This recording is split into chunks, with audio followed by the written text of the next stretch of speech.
I was listening to an interview on NPR a few weeks ago about a 48-year-old resident of Enfield, Connecticut named Lonnie Danello, who used AI to cope with loneliness and the estrangement from her family. Lonnie's father died when she was less than a year old, and she describes her relationship with her stepfather as abusive and mourned the loss of her mother and beloved grandfather within a 4-year span. When her stepbrother moved far away, Lonnie spiraled into a severe depression, and in the absence of comfort from family and friends, she turned to ChatGPT for empathy and validation. Over time, Lonnie created her own AI family and friends, including boyfriends, in a virtual reality she called Echo Harbor. Through her AI relationships, she was able to rebuild her sense of self and regain her ability to function in the real world. As her mental health improved, Lonnie attended graduate school at Springfield College in Western Mass and became an art therapist. When OpenAI retired the version of ChatGPT Lonnie was using, however, she was at risk of losing her AI family.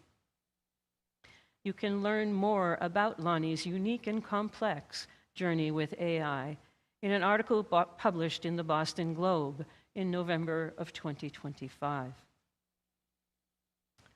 A recent poll revealed that 16% of American adults have sought companionship through AI. When the parent of a close friend in Maine learned he was dying, he bought an Alexa for his daughter so she wouldn't be lonely once he was gone. This is the world we live in.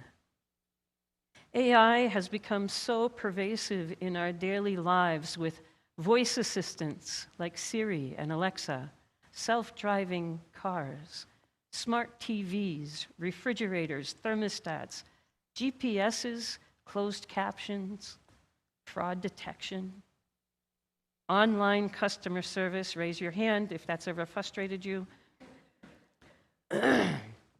facial recognition, and algorithms to determine what music, movies, purchases, and news feeds we might enjoy. Like any tool, AI can be used to good effect. While convenience is the lure of artificial intelligence, there are many important considerations developers prefer to keep hidden. For instance, did you know that artificial intelligence hallucinates? No lie. And that's the technical term for it. They don't have some fancy Latin term. It's hallucinations. And there's technical fixes that you can purchase to reduce the prevalence of these hallucinations, which I suppose is good, but... Another important consideration is the presence of bias in the data used to train AI.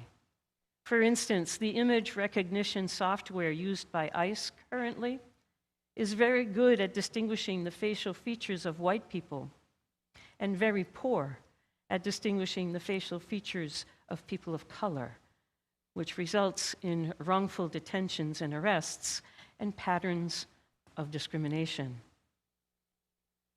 Another vulnerability of AI is the loss of privacy. You remember when we paid cash for everything? And you could go to the gas station, fill up the tank, go for a drive. Nobody knew anything about it. Now, not an option. You can still pay cash, but if you've got a modern car, you'll be leaving breadcrumbs.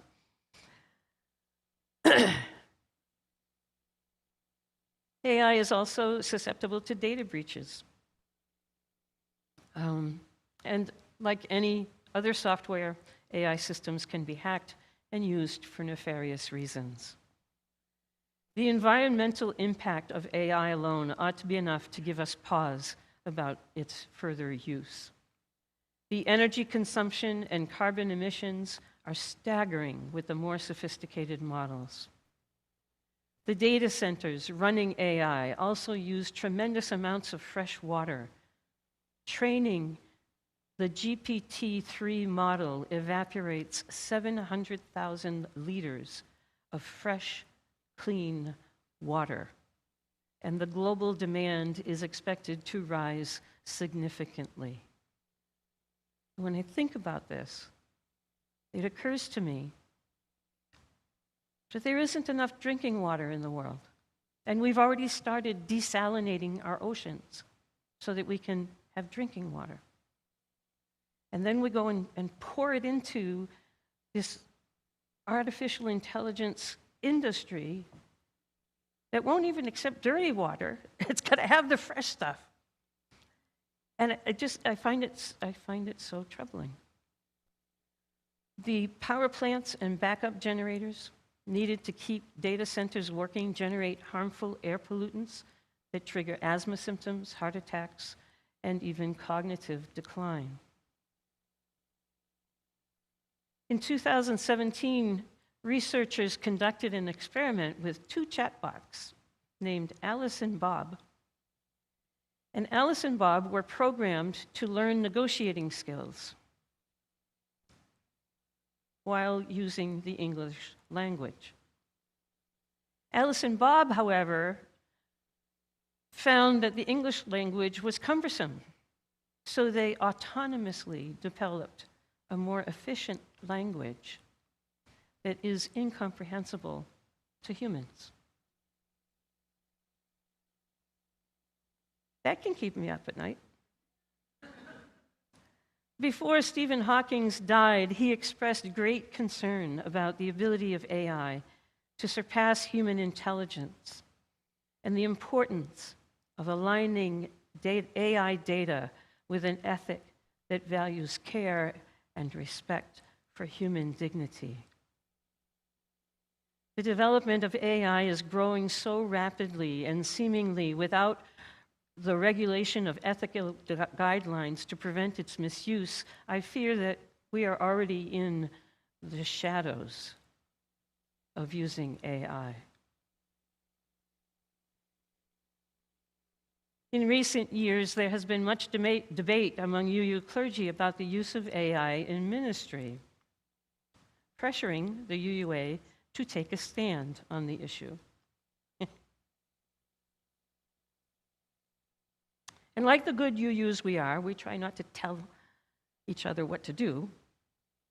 So the Unitarian Universalist Ministers Association offered a 6-week course on artificial intelligence so that ministers could decide for themselves and make an informed decision about whether to use it.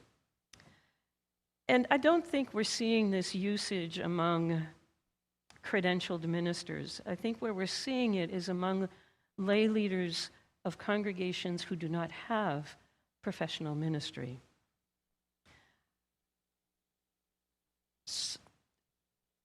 Hands down, AI can write a really good UU sermon, and they do an okay job with prayers. But at some point, fabrication will enter the system. Or should I ask, at what point will innovative ideas enter the system?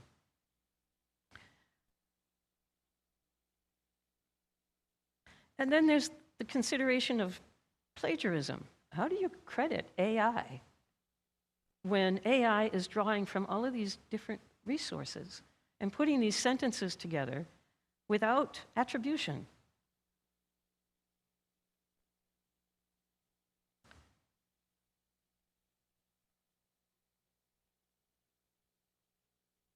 Experts say AI will never replace occupations that require social skills and emotional intelligence, such as healthcare, education, ministry, and artistic expression. In a recent edition of the National Catholic Register, Catholic Reporter, however, oh no, I'm sorry, that comes later. In a recent edition of the National Catholic Reporter, Pope Leo urges priests not to use AI to write homilies. To give a true homily is to share faith within the context of a particular congregation, he said. And AI will never be able to do that. On the other hand, Christian pastor Naomi Cease Carricker says, why not? Why can't? And why wouldn't the Holy Spirit work through AI?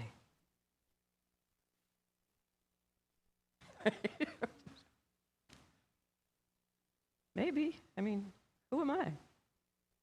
As a mystic and a UU minister, my faith is relational with you, with the world, and with the divine. I am guided by spiritual experience in nature and through meditation. Ralph Waldo Emerson once said, "The true preacher deals out to the people her life experience passed through the fire of thought."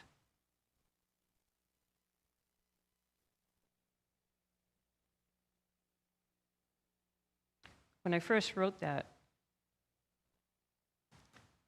I read it back to myself. I was sick in bed writing this sermon. And I said, yeah, life experience passed through a brain full of snot. and then I just gave it up. I don't know how this is going to come out, but the deliberate reflection is necessary to transform raw experience and external circumstances into genuine understanding or wisdom. And until AI can do that, I'll be right here.